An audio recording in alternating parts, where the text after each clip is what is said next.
c'est par la foi que nous arrivons à conquérir de Dieu tout ce qu'il nous a promis. La Bible dit que toutes choses sont possibles à ceux qui croient. Mais analysez une chose. Notre plus grand ennemi, nous le savons, notre plus grand ennemi, ce n'est pas ni même le diable, malgré que nous savons que notre lutte quotidienne est contre le diable. Mais notre plus grand ennemi, ce n'est pas contre le diable. Pourquoi?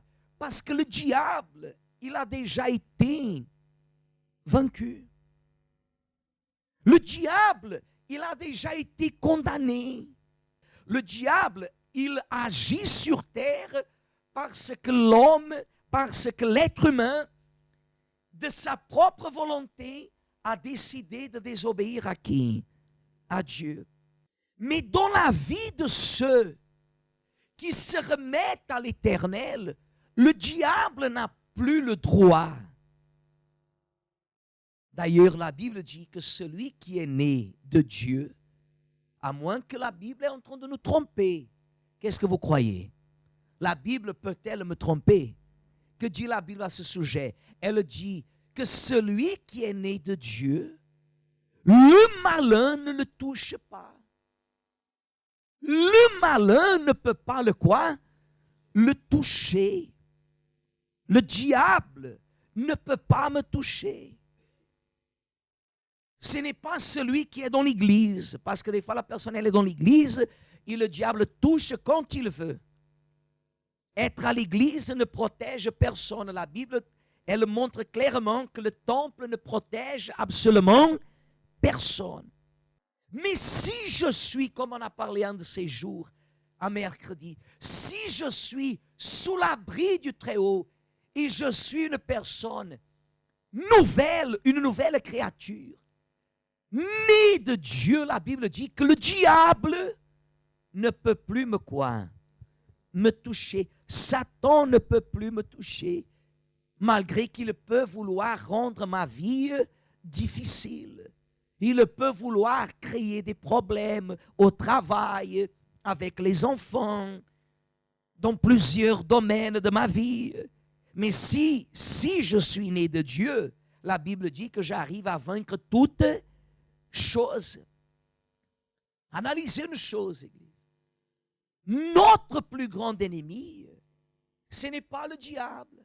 Pour ceux qui sont à l'Église, pour ceux qui connaissent la Bible, ce n'est pas le diable qui va les condamner. À partir du moment que nous connaissons Dieu et nous avons pris connaissance de Dieu, la vie de chacun de nous, Église, elle est le résultat.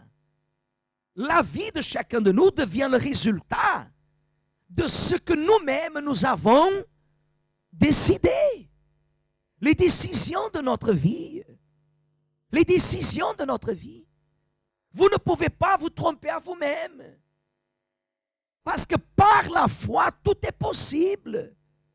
Et dès que le peuple est sorti de l'Égypte, la Bible dit que Dieu, il a dit comme ça dans le chapitre 16 de Deutéronome, au verset 20. Regardez ce que la Bible parle. Chapitre 16 de Deutéronome, verset 20. Quel est l'ordre que Dieu a donné? Tu suivras comment? Tu suivras comment? Tu suivras ponctuellement la justice. La justice. Dans quel but? Dans quel objectif? Afin que tu vives et que tu possèdes le pays que l'Éternel, ton Dieu, te donne. Voyez, Église? Voyez ce que Dieu il ordonne, ce que Dieu il oriente.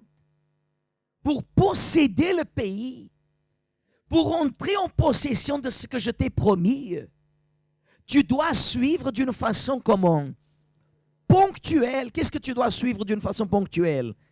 La justice. Et quelle justice, de quelle justice il parle? De quelle justice il parle? La justice de la foi. Je dois être conscient que ma foi, elle est en train de se soumettre, elle est en train de se soumettre à la justice de qui? De Dieu. À la justice. Elle est en train de faire ce que Dieu demande. Je ne peux pas plaire aux uns et plaire aux autres. Je ne peux pas faire ça, Église. Je ne peux pas faire ça. Parce que si vous voulez plaire aux uns et plaire aux autres, c'est injuste. Qui va payer les conséquences? C'est qui? C'est vous. Et après, vous allez jeter les fautes à qui? Au diable. Mais qui va récolter les mauvais fruits? C'est vous. Et qui va s'affaiblir? Votre foi. Et si votre foi s'affaiblit, vous vous éloignez ou vous vous approchez de Dieu? Vous vous éloignez. Et si vous vous éloignez de Dieu, quelles seront les conséquences? La personne qui est juste est celle qui obéit lorsque personne obéit. La personne qui vit dans la justice de la foi, elle n'a pas peur que toute la famille l'abandonne. Elle n'a pas peur que toute la famille l'abandonne à cause de sa foi. Elle n'a pas peur, Église. La personne qui vit par la foi, elle ne craint pas ce que les autres disent à son sujet. Elle ne regarde pas ce que les autres vont parler à son sujet. Non. Elle sait que tout le monde peut l'abandonner. Elle sait que tout le monde peut la mettre en arrière, derrière. Tout le monde peut lui tourner le dos. Mais lorsqu'elle croit qu'elle est en train d'obéir à qui? À Dieu. Mais lorsque vous obéissez à Dieu, votre vie ne peut pas être une vie qui ne témoigne pas la gloire, parce qu'il y en a beaucoup aussi qui disent croire à des prophéties, à des doctrines religieuses, et qu'ils se voient éloignés de tout le monde, et que leur vie ne témoigne pas la gloire de Dieu. Non, ça vous ne pouvez pas accepter. Non. Si votre famille vous abandonne, si tout le monde vous abandonne à cause de votre foi, alors votre foi doit devenir, au meilleur, votre vie doit devenir un témoignage pour la gloire de qui? De Dieu. Et celui qui décidera de croire ne va jamais abandonner. Et celui qui décidera de marcher dans la justice, être juste et marcher dans la justice, Église, c'est faire ce qui plaît à Dieu. C'est être juste dans sa vision. C'est être juste dans son langage. C'est être correct dans ses décisions. La pratique de la justice apporte la bénédiction de l'Éternel. Assure la bénédiction de l'Éternel. Amen. Il faut être juste, Église. Analysez ça. Ça ne sert à rien de venir à l'église et blablabla, blablabla, blablabla, si on n'est pas juste. Si on ne pratique pas la quoi?